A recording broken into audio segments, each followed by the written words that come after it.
All right, the 2025 MHA draft is in the books. We're here on this Wednesday night to talk all about it. Eric Lansing, Mike Renault, Todd Diamond to recap draft night, our favorite night of the year. Fun time to see the old gang, fellas. How we doing tonight, Todd? Hey, I'm ready. I'm ready. It's NFL season eve, or opening night eve for the NFL. I'm ready, ready for actual real football. I mean, obviously we all still watch preseason, but ready for the games to actually count, and ready to see if all my picks are going to work out. See if I made the right thing, right choices. I always say the Yahoo grading system just really just doesn't like me. It's like I called its mother something, or it's like nope, sorry, nope, D. I mean, it's never given me an F, but yeah, I'm excited. Again, draft night's always fun. Just getting together and you know, seeing everybody and everything like that, and see if drafting, a championship team in some cases. So we'll see. Mike, how you doing this night? What was fun about Sunday night hanging out with the old gang? Well, it's always fun getting together with everybody. You don't really get to see them all that often besides the draft, and so I thought we had a pretty decent turnout. And yeah, I mean, it's always fun. Love draft day. Fun time indeed. Got to eat some good food. A lot of pizza was left over. I got to order less pizza next time. Goodness gracious. Got that super extra large pepperoni pizza and took a lot of it home with me for sure. I'll be eating pizza for a little while. So before we get into the draft recap, there is some news we have to talk about. I don't understand what the news is. It's just like, hey, here's a bunch of you can't fix that happened that was horrible. And I know Mikey's favorite news note of the week, Gabe Davis back with the Buffalo Bills. How excited are you about Gabe Davis, Miguel? Well, he goes Backflips back and to the all. situation that was the best for his career. So, yeah, I heard he's on practice squad for now until they get him back up to speed. He's a guy. That's the best you can say Just another about him. guy. keep an eye. There's some wide receivers over there in Buffalo. We'll see if he gets an opportunity to do anything. Because he's been fairly quiet. He got paid, got his money when he was with Jacksonville, but he hasn't really done much in terms of production. Let's get into some news that really matters. Dolphins starting running back, Devin Achan, I can't say his name. Kilgore Drought's first round pick was back at practice yesterday. He was practicing today as well, nursing a calf injury, expected to be ready for week one. Another Dolphins wide receiver, Tyreek Hill. That's one of Aaron's guys on track to play with week one. He's been limited in practice, dealing with an oblique issue, but he could be ready to go by that first week. Steelers running back Najee Harris has been cleared to play. This was news from a couple days ago. So he has been cleared for contact and could play on Friday. And then I heard something today that he is ready to go for Friday. In fact, he has been listed as the starting running back against the Chiefs. So should Cooper's Cousins be concerned as the Omarion Hampton owner, Todd? Well, I mean, You are the Najee Harris guy, so maybe I shouldn't ask you, but yeah, I mean, hey, that'd be fantastic. But I mean, here's the thing: the depth charts for at least week one. I mean, they're going to change. I mean, it's just the but this isn't a death chart thing. This is a news story. At the coach is saying he is going to be the starting running back for this weekend, for this Friday. now. I guess maybe the coach Harbaugh saying maybe just going with the veteran. I mean, if Najee Harris starts, but Hampton at least I don't know if they do a split carry or something like that. But I mean, again, for me, hey, if Najee Harris is the starting guy and will be going forward, hey, that's a pat on the back for me right there. So we'll see. But hey, if he starts and looks good and and everything like that, then hey, you're not going to hear one complaint out of me, and you're not going to hear a complaint out of me. So with this news, are you going to start Harris this week? I'm not starting Harris. No, not this week. No. Remember Mikey when he was said? Did he say he was a top 15 running back? Was that He conversation did. when we got together? Our very first podcast of this season. Yeah, he did. And Todd's cooled on him for whatever reason. Still draft him in the 10th round, but he's not going to be starting him this weekend. I'm not starting him over RJ Harvey. I'll tell you that. Well, I hope not. You drafted RJ Harvey incredibly early, but we'll get to that. 49ers wide receiver Juwan Jennings has been working around a calf injury, returned to practice on Monday. I didn't realize he was unhappy with his contract as well. What is going on in San Francisco? No one's happy, and they're in terms of trying to get those contracts. We saw that with Ayuk last year. So keep an eye on Juwan Jennings. Texans wide receiver Christian Kirk dealing with a hamstring. He's not practicing. That's a tough situation because Allen's team may need to start him. We'll see, depending how everything goes. We'll talk about his roster, but Todd. Well, sorry, with the Juwan Jennings things, it looks like he signed his contract today. Oh, well, there you go. Breaking news from Todd Diamond. So maybe he's a little happier now. Maybe he's not injured anymore either. Speaking of people getting contracts, I kind of skipped over this, but Jaylen Warren, Steelers running back, signed a 2-year extension. So a couple of players getting paid here right before the season started. Let's get into the draft recap. Fun stuff. 15 rounds. Let's talk about the first round, and I'll let Todd go first. What stood out to you about that first round? Well, Allen actually, went with the best player available, for sure, in Jamar Chase. So I was like, all right, which you were incredibly happy to see, because you were concerned. You really wanted your first round pick, and you got him. Yeah, I got Christian McCaffrey, and and that's all that matters with the world. But I guess I'd say the only one, and I think we would agree on this or talk about this, but Derrick Henry going 6th overall is a little too high, I think. But obviously, what Derrick Henry did last year, you can't really knock G for going with him that high. But that was probably the only really surprise, at least in that first round.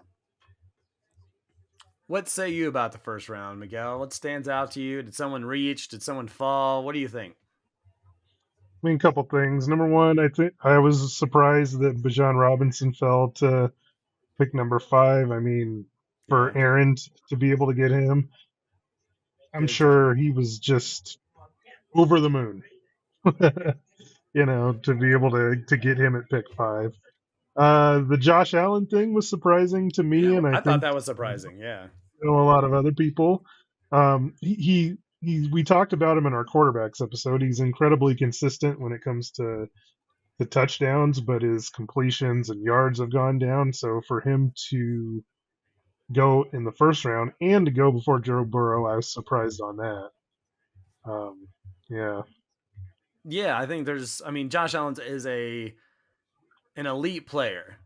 But his numbers have been falling for many reasons, right? Stephon Diggs out of the picture. He doesn't have a true number 1 wide receiver that he can go to when he needs them. We've seen some of those wide receivers drop passes, and the offense once kind of got a little more run heavy. Joe Brady, right? He kind of wanted to do more in terms of handing off the ball and making it a little bit more balanced. And so after what we saw from Joe Burrow 1 season ago, and how many points he had more than the second guy, the second quarterback, is bananas, and nothing really changes for Burrow. So he said when I was texting him that, he's the best player on the planet. Someone's been watching Hard Knocks is what it is. But from when he was, I'm trying to bring up the numbers now in terms of fantasy points last year. Joe Burrow, 918. And Josh Allen, who finished 1, 2, 3, 4, 5, 6th with 741. So, I get it. It's a different year. I don't expect Joe Burrow to put up 918 points. But if anybody's going to do a replica of what they did, it's Joe Burrow more than, I mean, if you're going to get 741 from Josh Allen again, okay, great. But I don't know. Yeah, I was definitely surprised at that by that as well. I mean, I was surprised to see CeeDee Lamb fall to me. I was excited because, but man, people, I'm not going to knock people for taking running backs because there's not a ton of them. But man, oh man, I was super high on CeeDee Lamb, and to have him follow me was pretty incredible.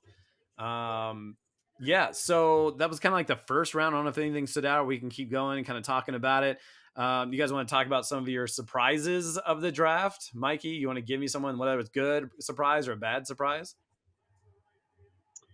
Big surprise for me was Kyron Williams falling into round three, and falling to a spot more in the middle of round three, where again, Aaron was able to take advantage of it. I had Kyron Williams as a top 10 running back easily, and he fell to running back 15, Yeah, I think in that mock which, draft you had him in the second round, right? yeah, and Yeah. so it's just an incredible value. I mean, I think with somebody like Kyron Williams, it's like you know what you're going to get. You know he's going to, Mikey, I can't. the You, last you're disappearing into the void. It sounds like. I thought In the Todd was the, really the, matrix. low, and then all of a sudden you're just kind of walking away from the microphone there. Okay. so Into the the last 2 years, I mean, Kyron Williams has led all running backs in snap percentage. Yeah. So he's constantly on the field. You know he's getting the red zone touches. So I'm not even going to talk about Travis Etienne going over him because that's ridiculous. But and we all love rookies, Todd especially. hmm But for Omarion Hampton and RJ Harvey to go ahead of Kyron Williams, I don't know. I don't agree with that. I wonder. And I mean, it's the same. And Puka fell too, right? Yeah. Puka was by most experts in drafts and mock drafts. He's going in the middle of the first round. He goes late into the second round. A lot of concerns about Matt Stafford's back, and I couldn't tell you who the backup is over there. But if he's running things, I guess everybody's concerned that these players aren't going to live up to that hype. But I think that's a big mistake. And yeah, I think and it's there's Jimmy there's teams G. that are benefiting from it. Do you want to say Well, something, and Todd? I said Jimmy G's the backup. Oh, well, okay, there you go. Mikey, go ahead. I was going to say, well, with Puka, I think the difference is like he was still the fifth receiver taken, which is probably Yeah, that's fair. close to That's close fair. to or above. It's just the reason that he fell like round wise to the pick number he did was just because so many people were taking running backs that it pushed Puka, Neighbors, Brian Thomas, Drake London, all those guys fell because so many running backs were coming off the board. Yeah, I'm Mm. counting 11 through the, what is this? 1, 2, 3, 4, 5, 6, 7, eighth pick in the second round. So was that 20 picks, 11 running backs in the first 20 picks? Yeah, it's crazy. Yeah. Mm. Todd, what surprised you about the draft? Or it could be a pick, it could be a run, whatever you want to talk about. I'll just say about I'll just elaborate more on Puka, but that he felt that Puka Nakua fell to me that far. I mean, yes, everybody was taking running backs, but still, I was like, I was kind of ecstatic. I was like, yes, like because I had Puka ranked third in my rankings. Um, and again, I know it's the concerns about Stafford's back and everything, but obviously it looks like he's ready to go. So that to me was um, I was jumping for joy on that one and so forth. But yeah, I mean, obviously a lot of the running backs. I mean, again, it's a copycat league, however you want to frame it. Reality or fantasy, but how good running backs did last year, and everybody's like, oh, I need to get onto that train, and I need to make sure I draft, lots and lots of running backs and everything like that. So, but again, will it continue this year? Well, we have to play out the season to find out. But that was a surprise, and yeah, I think that was just real. I think that was really just one of my surprises, I guess, for that he was able to fall to me at that spot, because in essence I was looking at Todd, we'll if talk about your okay team. yeah.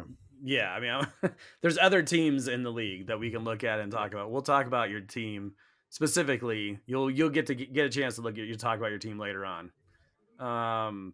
Something that surprised me, and maybe this is too far down the draft to talk, but definitely surprised that Quain's team decided to draft a quarterback in the 9th round as his first overall, and then it was Drake May of all quarterbacks. Now I get it that he had a I wouldn't even call it solid, an okay rookie campaign, but for a guy who finished 23rd in our league and averaged 33 points per game, I don't know if he waited too long or the ceiling is super high. I get you want to have depth, and he had, well, depending on if you like his depth or not, but he has some depth.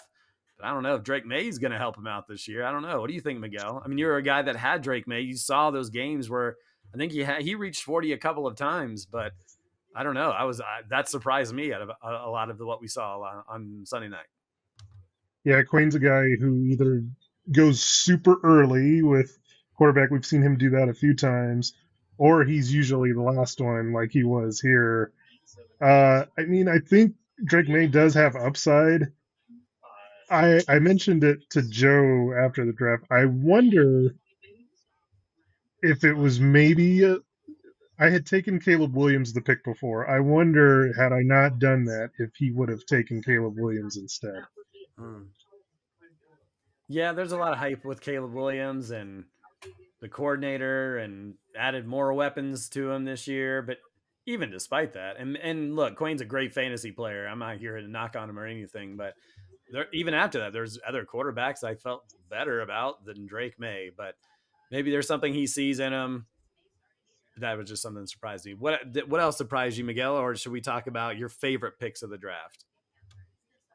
I mean, kind of like one of the other things that surprised me in this draft was just, I mean, the tight ends. I thought, you know, we had a little bit of a run there in round 8. Usually, you don't see like 3 in a row like that. That was kind of odd to me. Those were going so quickly.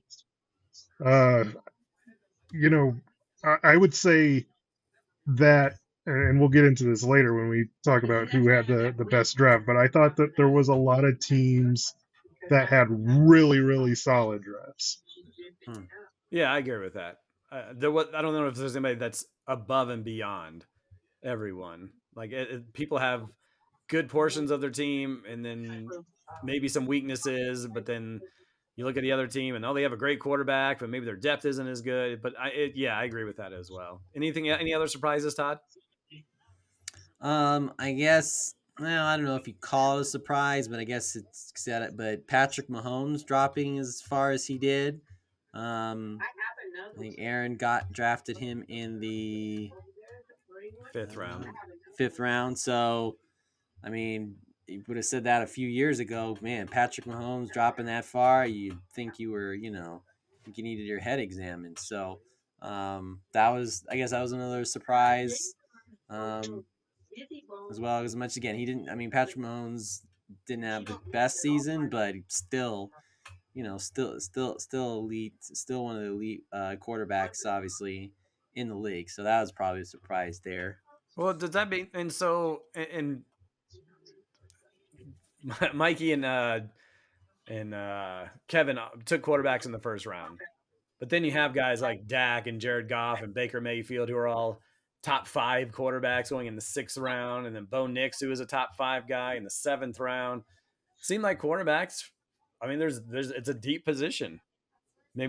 Joe Burrow, by far the best from last year, but to have someone like Patrick Mahomes fall to 5th, and Dak Prescott, who is my number 2 quarterback going in, went into that 6th round. It just seemed like there's a lot of good quarterback depth, and we'll see how that plays out. And obviously injuries take place, and that's why backup quarterbacks are taken for sure. Like, we'll see if Jaden Daniels can have a kind of a repeat. Now, is it surprising that, Mikey, you could tell me, is it surprising that Todd didn't get Jaden Daniels for someone who loves Jaden Daniels and had him as his number 1 QB?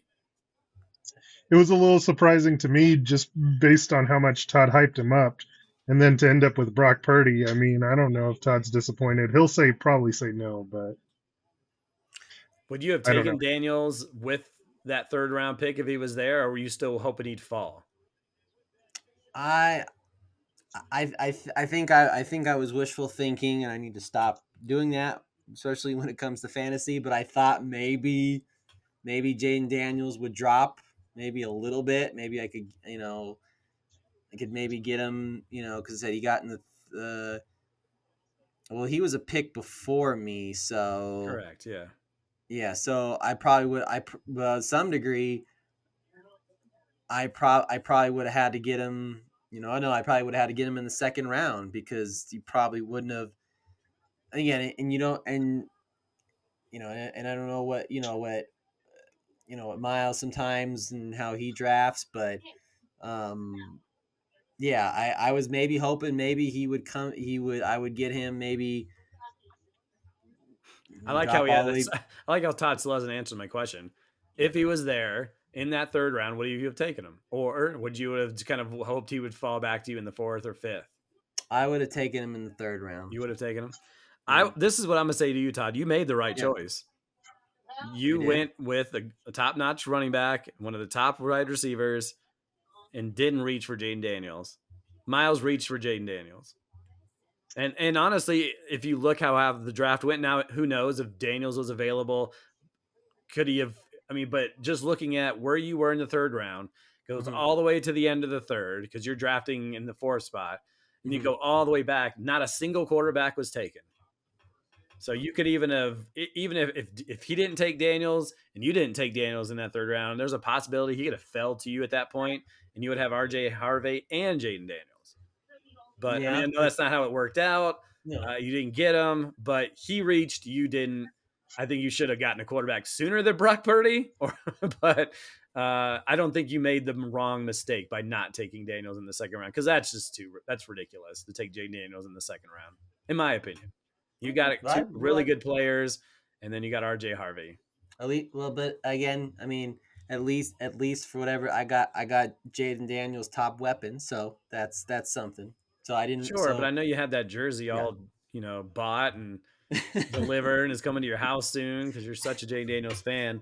Let's talk about our Okay. favorite picks of the draft. We'll let Mikey go. Who's what's some of these picks that can really kind of make the difference for one of these teams? They waited and they fell. What did you see?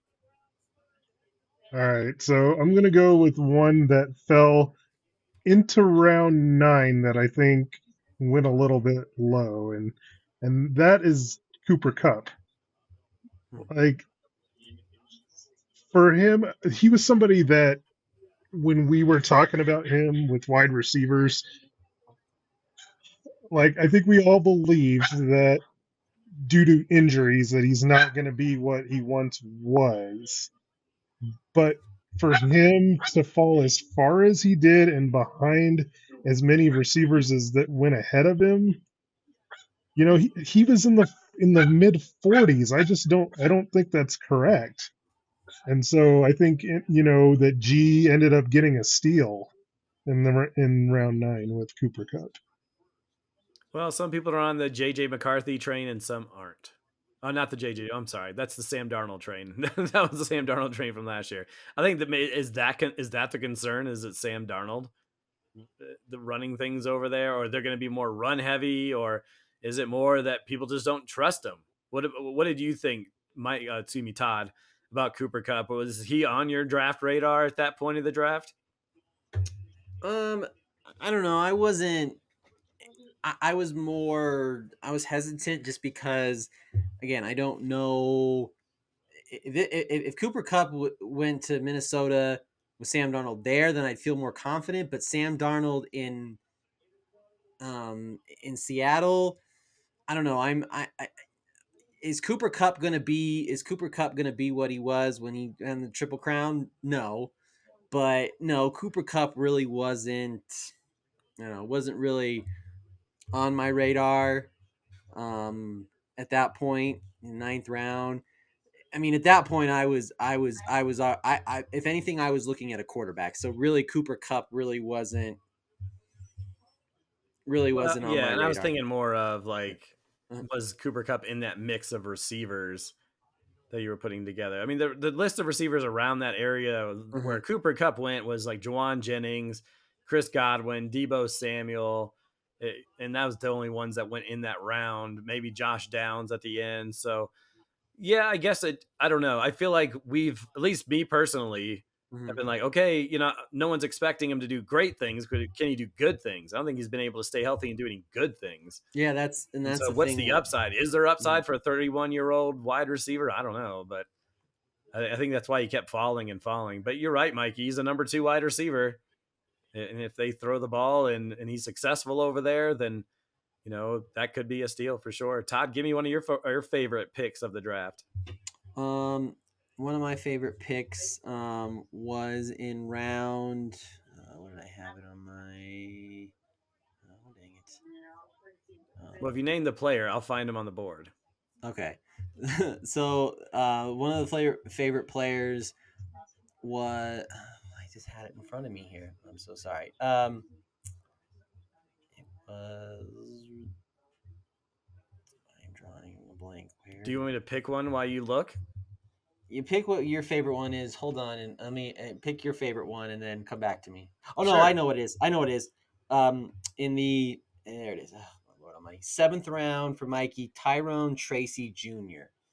Um, Starting running back. I know it's the Giants. We don't know. I mean, it's could be Russell Wilson or Jackson Dart. You don't know, but I think that was really good value because I was looking at Tyrone Tracy. I was like, oh, he's gonna be the starting running back.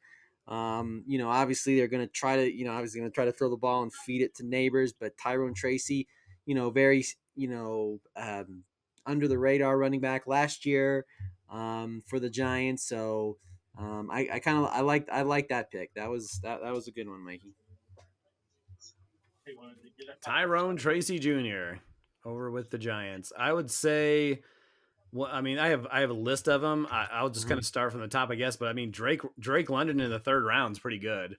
And again, that just kind of goes back to all the running backs being selected. I mean, a lot of folks were having him kind of the middle of the 2nd round, I guess, in most drafts. And so I was praying that he would fall to me once I saw he kind of got past Aaron, because Aaron had 2 running backs right out of the gate. He's like, oh, well, here's where he's going to pick up Drake London. That's going to be an amazing pick for him to have with those 2 guys. And he went past him. He's like, oh, okay, we'll see what G did. He had a quarterback and a running back, and that's where he went. And so he's for a guy that has 100 catches and 10 touchdown potential in the middle of the 3rd round. I thought that was pretty good. Do you have another favorite there, Miguel? Yeah, I sure do. So I actually liked one of your picks, which was Jalen Warren in round 8. I mean, I know Todd was higher on Caleb Johnson, took him 2 rounds earlier, but as of right now, I mean, Jalen Warren is the starter. They gave him an extension. And so to be able to get a Jalen Warren, with a team that offensive coordinator loves running the football in round 8, as your third running back, I think that was pretty good value there.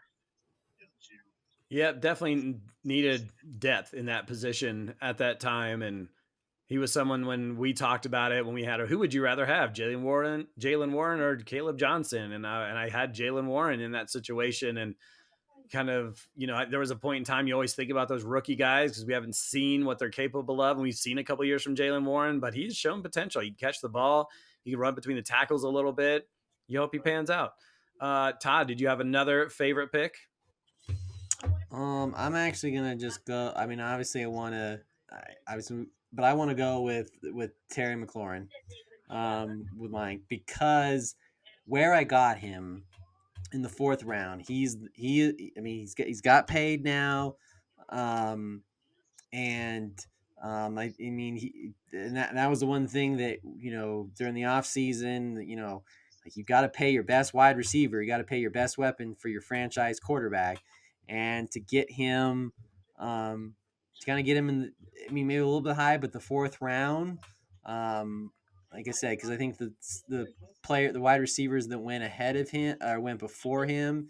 I mean, Lad McConkey, I get it. T. Higgins, AJ Brown, Drake London, but Terry McLaurin, I would take Terry McLaurin over Lad McConkey, and even T Higgins, just because of the. I mean, granted, the offense that T Higgins in, it's different. I mean, obviously, it's going to get the ball a lot, but Terry McLaurin's the man now, in that, for those touchdowns, and that's the name of the game, fellas.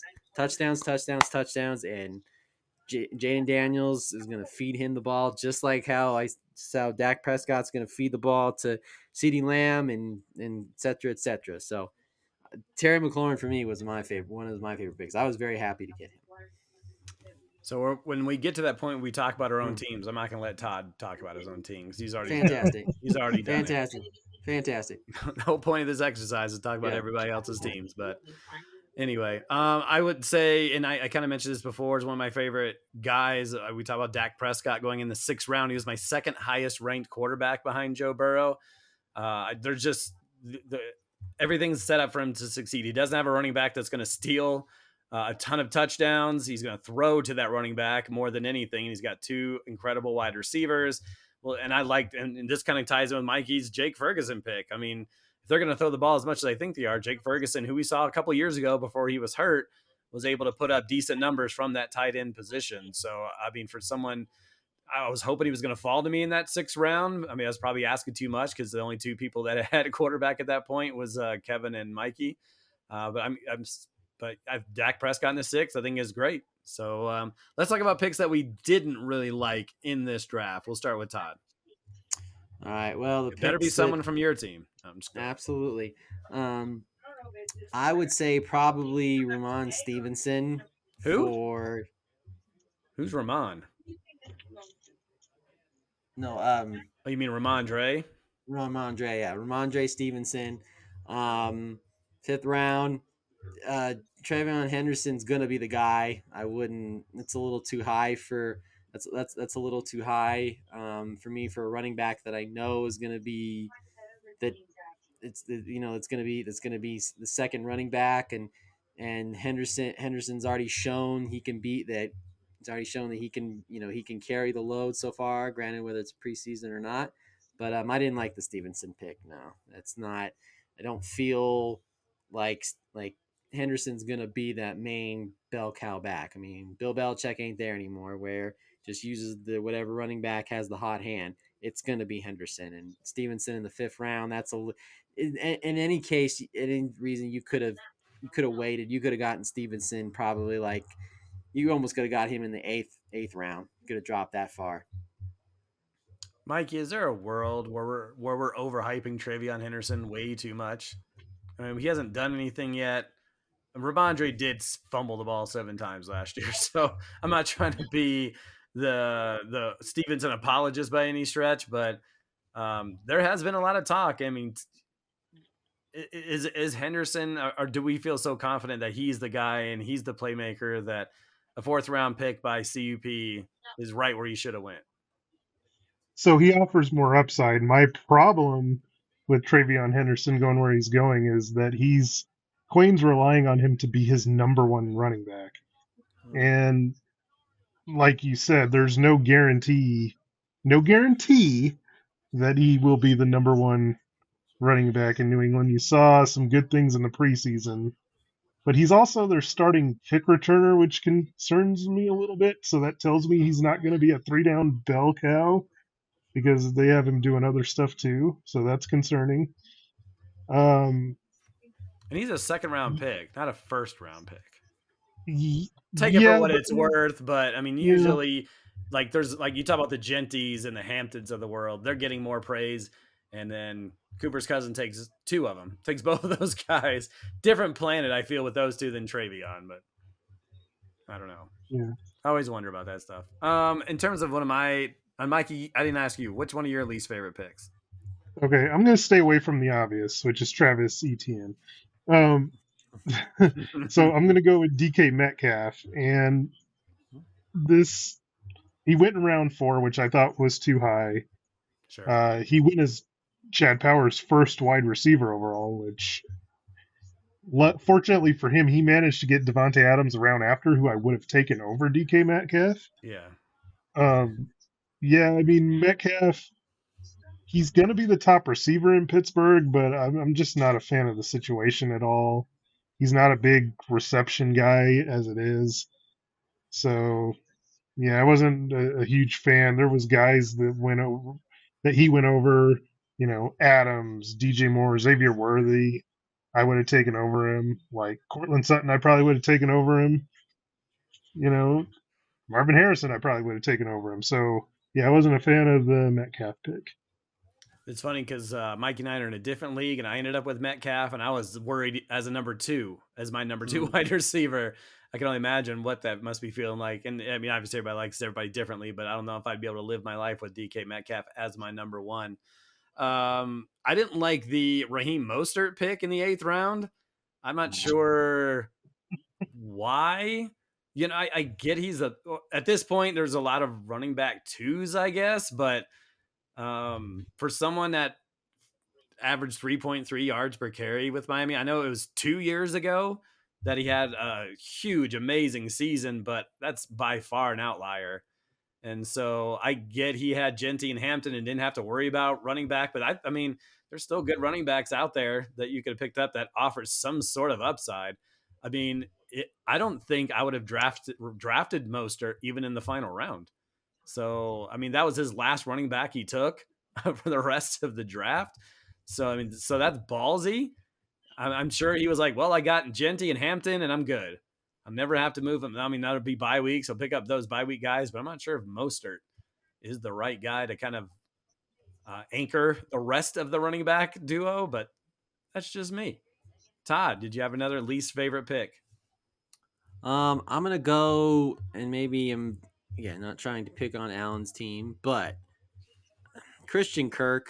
I mean, we've seen the good, we've seen the bad, but I mean, we all know who the number one target is and where they're gonna go. It's Nico Collins, but I don't know, Christian Kirk in the in the 8th round again. That's another player that I think could have waited on a little bit than I think there's more. I think there was like I would rather have taken that's the end of the 8th round. I would have taken Debo.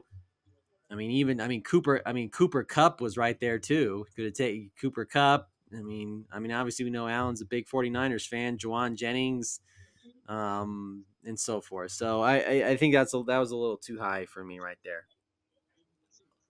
Mikey, give me another least favorite pick.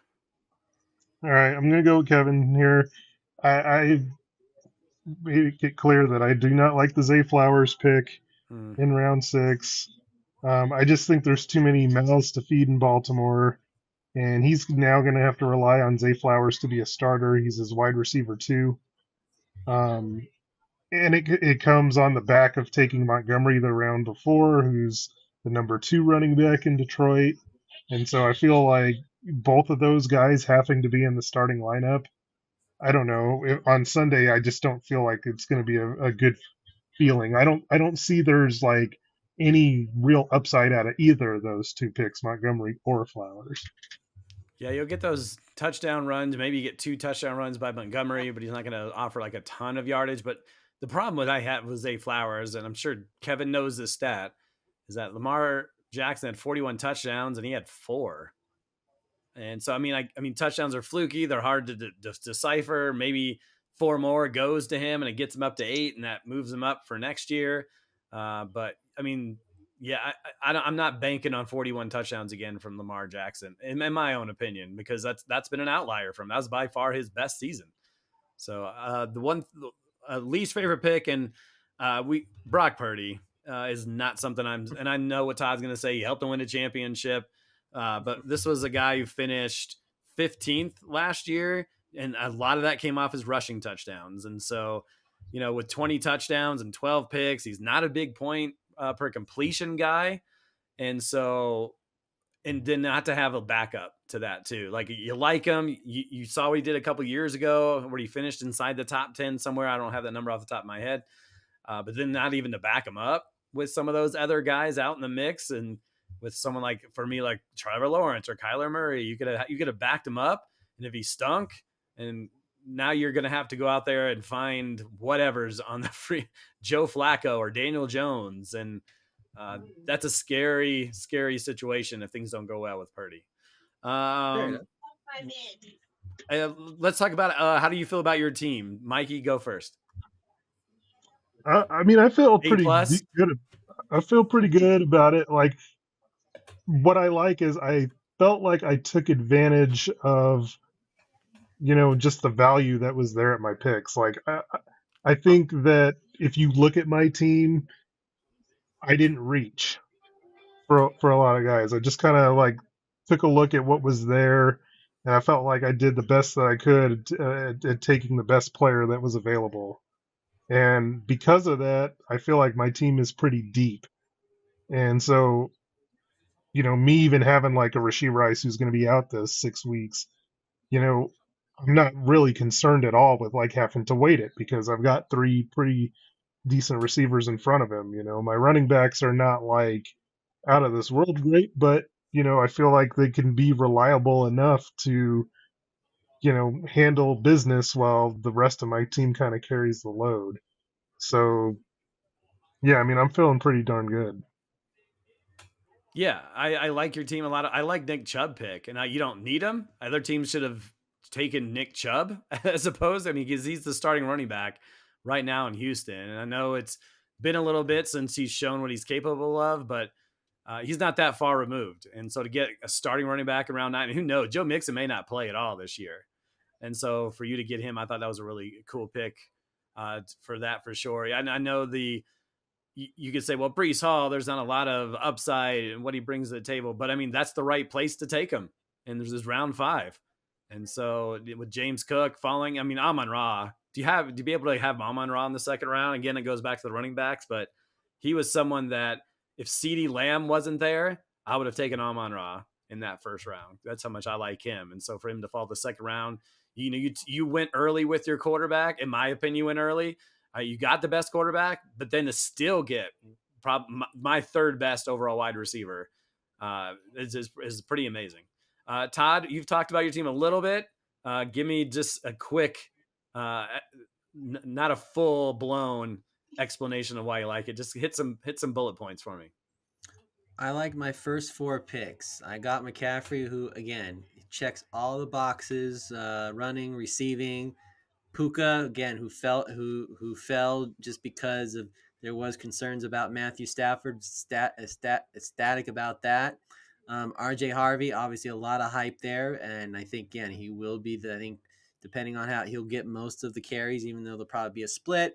Terry McLaurin, again, was worried about if he was going to get paid or not, but was happy to get him. He's Jaden Daniels, number one target and so forth. So my first 4 picks, I think right off the bat, um, you know, uh, are really solid, and even part of my and even part of my bench. Yeah, I'll probably go find a backup quarterback, but again, I know the Purdy the Purdy pick. I know maybe wasn't the most popular one, but again, he's in a offensive line. What we talk about is the offensive line, great offensive line, so he's gonna have time to throw. As long as he gets a good majority of completions and scores those touchdowns, I'm gonna be all kosher. So, I um, wish I could like talk myself into stuff like Todd. it gets me through the day. Helps me get through the day. It's how my brain He works. is But talking himself into Brock Purdy, yep, despite all the numbers in front of him. It's like, nope, yep, Brock Purdy's the guy. I don't care what the numbers say. As long as he gets that's like, as long as I get Mila Kunis walking down the street, she's mine. Like, okay. yep. And just keep I telling can tell yourself that. But myself that, but it ain't gonna happen. yeah, but hey, Brock Purdy is capable of putting up, No, again, he's not. I'm at gonna tell you now, times. he's not. He's not that quarterback. He's not a Josh Allen where he's gonna get 25 completions and 4 touchdowns and then rush for a touchdown. He'll rush for a touchdown because he had 5 last year. That's in his game. But he's like a 15 completion guy. You have CMC. He's gonna run the Yeah, ball. Yes, he'll catch but passes. Yes, he will. But all of his wide receivers are hurt. George Kittle's long in tooth. I don't know. Hey, that just means he's gonna, like I said, force feed CMC. That's all I care Yeah, about. that's you And said. At least we should just have the force feed button because he says that every week about somebody. As long as he force feeds them. yeah, that's it. That's all it is. That's what Dak Prescott's gonna do for CeeDee Lamb. So Hmm. you want that to happen, right? I think it's Like funny you that you don't like your DJ Moore pick. I like that DJ Moore pick. I But like, maybe, yeah. I mean, well, you said you liked your first 4 picks. yeah, like really like my first 4 picks. I Yeah. think DJ Moore is good. I mean, I think they're going to be better. Mikey, you were going to say something? Well, what I was going to say is what I don't like about Todd's team is the same thing I have problem with Quain's team is that it's very reliant on rookies coming through, like Yeah. R.J. Harvey, Caleb Johnson, Matthew Golden. All three of those guys are going to be playing some sort of role on your team, Mhm. and I don't know, it's a lot to rely on. And the same with Quain, where it's like Travion Henderson, Tet McMillan, Travis Hunter, like all three dudes. You know, What are the and odds in Quain's all three case, hit? yeah, and in Quain's case, he has Dylan Sampson, Luther Burden as well. Like, I mean, it's a lot of rookies. Yeah.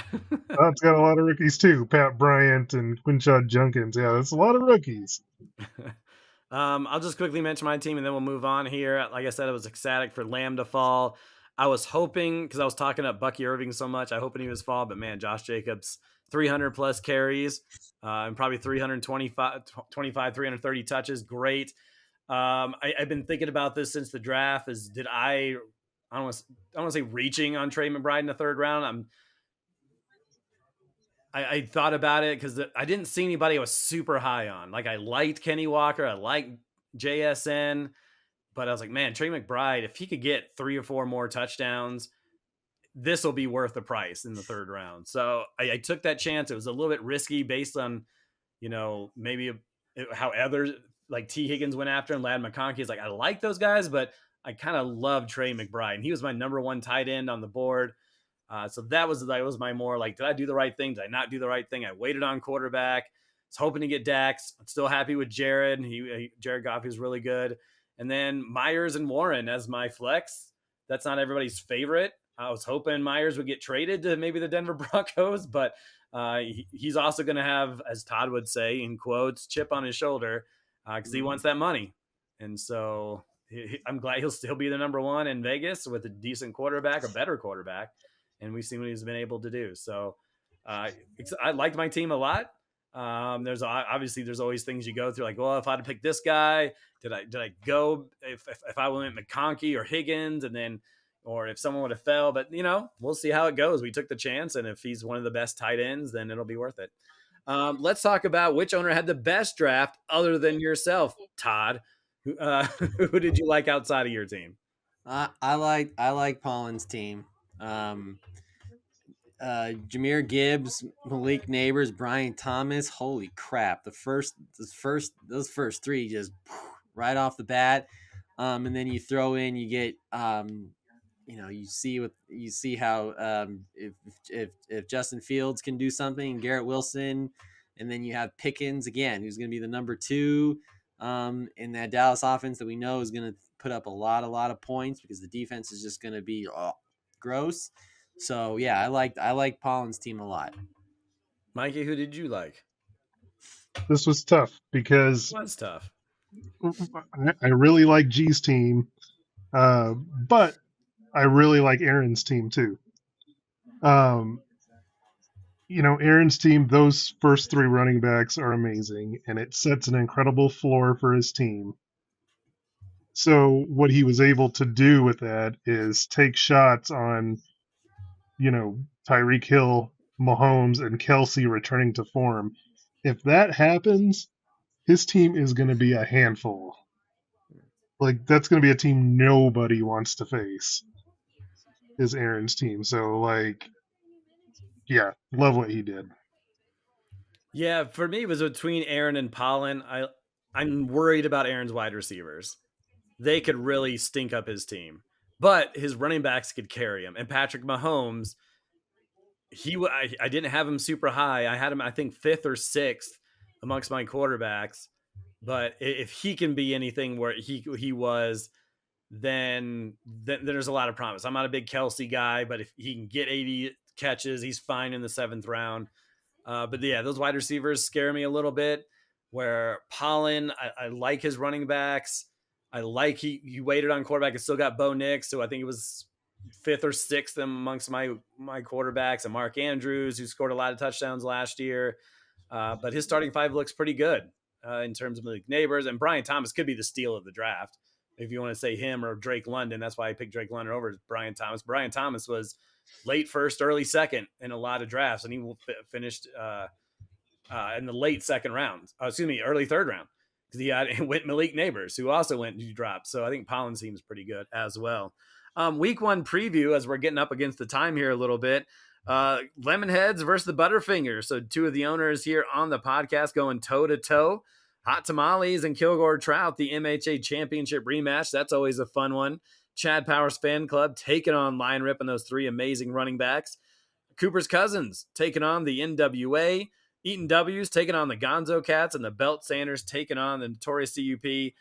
Is there anything you guys want to say about your? I'll start with Mikey, and then Todd and I could talk about our matchup. But how are you looking at your championship matchup going into this weekend, Miguel? I mean, hey, the shoe's on the other foot now. See, I had to deal with Joe Burrow in that championship game, and now it's payback time. Oh, Now so he has to deal with Joe Burrow. So yeah, Kilgore Trout with the Dak Prescott, Nico Collins. So like he was also very very questionable about his team with Ridley and HN, who's been kind of hurt. He's a big Kenny Walker fan, I know. And then Mikey with James Cook and JSN as this number 2 guy. That's pretty good. We'll see if Hunter Henry ends up helping Mikey out. I know he waited on tight end quite a bit. Todd, how are you feeling about our matchup? Well, both of I our can't wait to quarterbacks. see Brock Purdy this weekend. I know, and I just picked up a quarterback right now, so backup quarterback. So Oh we're wow! good So there. you're listening on the podcast. That's what you're doing. Yep, pretty much. But both of our quarterbacks play at the same time, so that'll be fun. It's funny, all the crap I've been talking about Brock Purdy, they haven't projected by less than a point over Jared Goff this week. But go ahead. Yeah, but we all know with projections, they take them with a grain of salt. But so both of our quarterbacks play at the same time, so that'll be entertaining.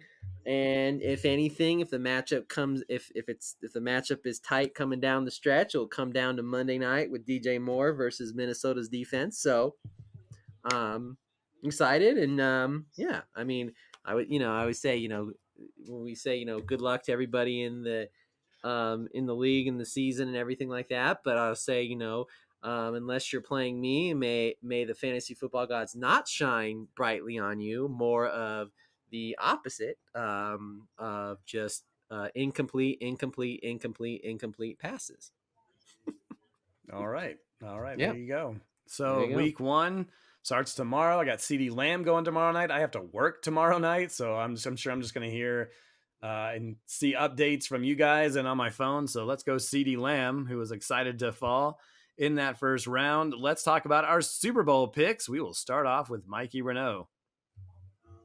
All right. So in the NFC, I'm going to go with the Green Bay Packers. Ooh, so the big news of the trade, we didn't talk about it because it's not really fantasy worthy, but Micah Parsons to the Packers, that makes a big difference for you, huh?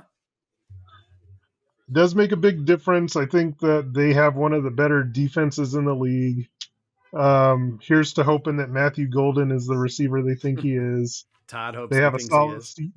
I always like when you have a really good defense and you pair it with a really good run game with Josh Jacobs. So, yeah, I think the Green Bay finds a way to get there.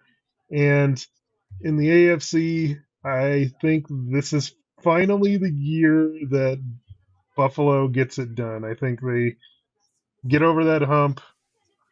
They make it to the Super Bowl, and then they beat Green Bay. All right. Mikey says Buffalo over Green Bay. Who would be the MVP of the Super Bowl? Is it Josh Allen? Yeah, it'll be Josh Allen. All right, Todd, who's your Super Bowl combatants? And then who wins it? And then who's your MVP? All right. So from the NFC, it will be the Washington Commanders. Of course. Jaden Daniels will follow up his, Rookie of the Year season. with a trip to the Super Bowl. Where they will face, I know, no shocker, no drum roll, but the Denver Broncos will make the Super Bowl. Because Bo Nix Bo Nix and the Broncos defense, which again is right now looks like is the best right now in the NFL, we'll get to the Super Bowl. And so Broncos versus Commanders, a repeat of Super Bowl 22.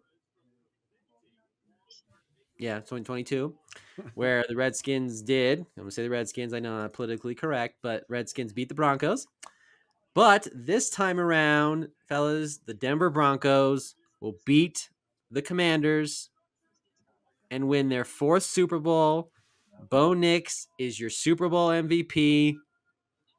Calling it now. Stamp it. Mail it. Email it. Throw it up in the sky. That's what's gonna that's who's gonna win the Super Bowl. The Denver Broncos. This is the perfect opportunity. The defense is ready to go. Bo Nix is just gonna let it rip, and we're gonna get our 4th Super Bowl in the Broncos franchise history. See, what I don't understand is Yeah. all this about Bo Nix letting it rip and being the Yeah. MVP and the Yeah. Broncos winning the Super Bowl, and yet you rather have Caleb Johnson.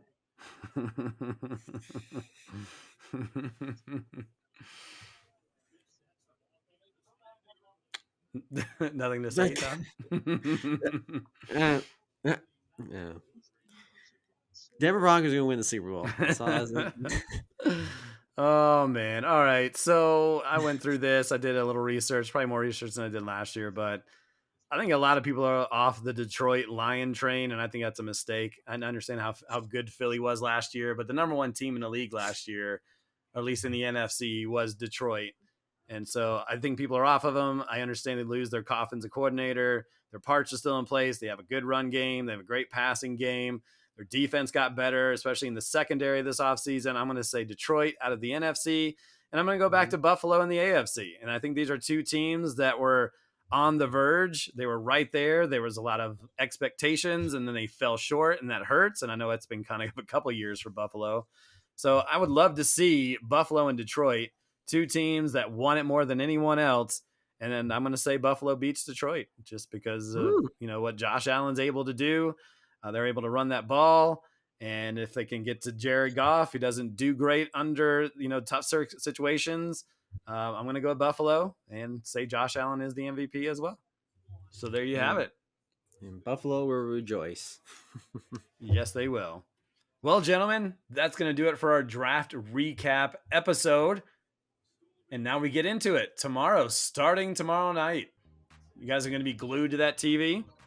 Absolutely. Obviously, I've got Eagles defense in my other league, so hopefully, they'll stop CeeDee Lamb because no CeeDee Lamb points, please. No. How about lots of field goals? No Dak Prescott touchdown passes. We just he can get down the field, and then Brandon Aubrey can finish it off. Finish it off. Okay. I love these scenarios. Always in our head. That's what makes fantasy football so great. And I don't know if the Broncos are going to win the Super Bowl, but they're going to just destroy the Titans. I got to work during that time, but man, the Titans and those poor Titans and Cam Ward, I don't know if they stand a chance. All right, well, gentlemen, thanks for coming on this Wednesday night, and we will get ready to go tomorrow. For Todd Diamond, Eric Lansing, and Mikey Renault, we'll see you next week when we talk about Week 1.